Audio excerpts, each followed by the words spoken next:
Now, there's some very interesting stuff coming out of Russia at the moment, and it's all about Google. And Russia is very annoyed with Google. It's in fact trying to make Google pay enormous fines.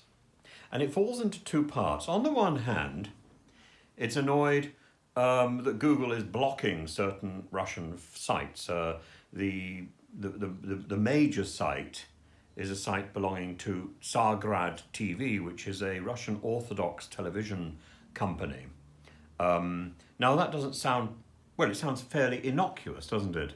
But in fact, when you look at it, the man who runs this is a man called Konstantine malofeev, and he was apparently involved in funding the Ukrainian separatists and the paramilitaries in 2014, and that this funding led in part to the annexation of the Crimea.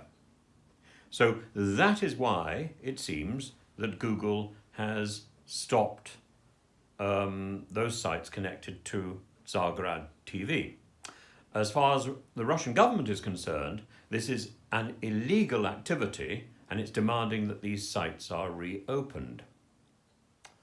On the other hand, Russia is also demanding that quite a lot of sites are closed because they in turn are saying things which, according to the Russian government, are illegal. And they are promoting ideas which are not favourable to Moscow, to the Kremlin at the moment.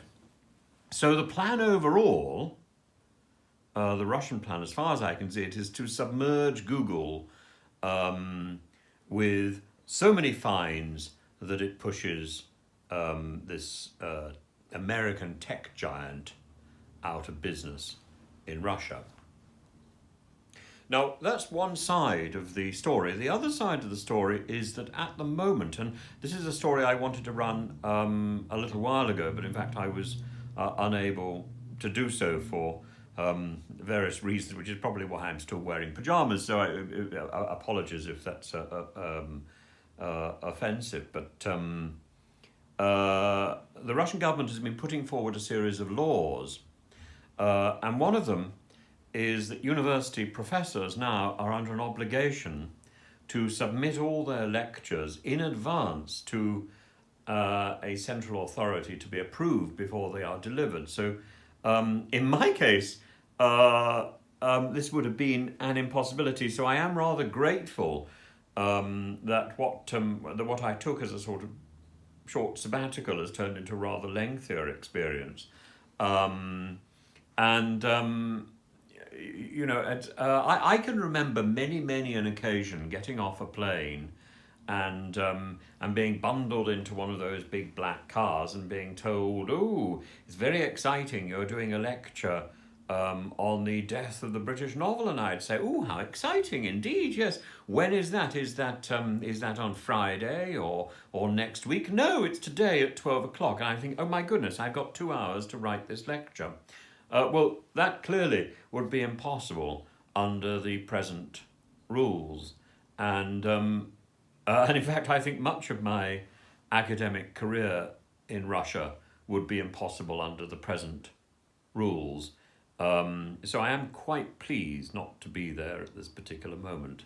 But there is a gathering storm of control which is happening in Russia, and this is domestic control.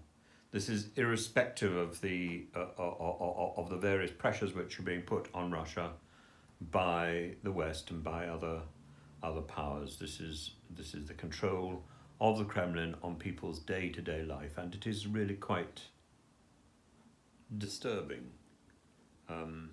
Anyway, if you have any thoughts on this, or if you are experiencing this yourself, or can flesh out any of these points a little bit more, I welcome your comments below.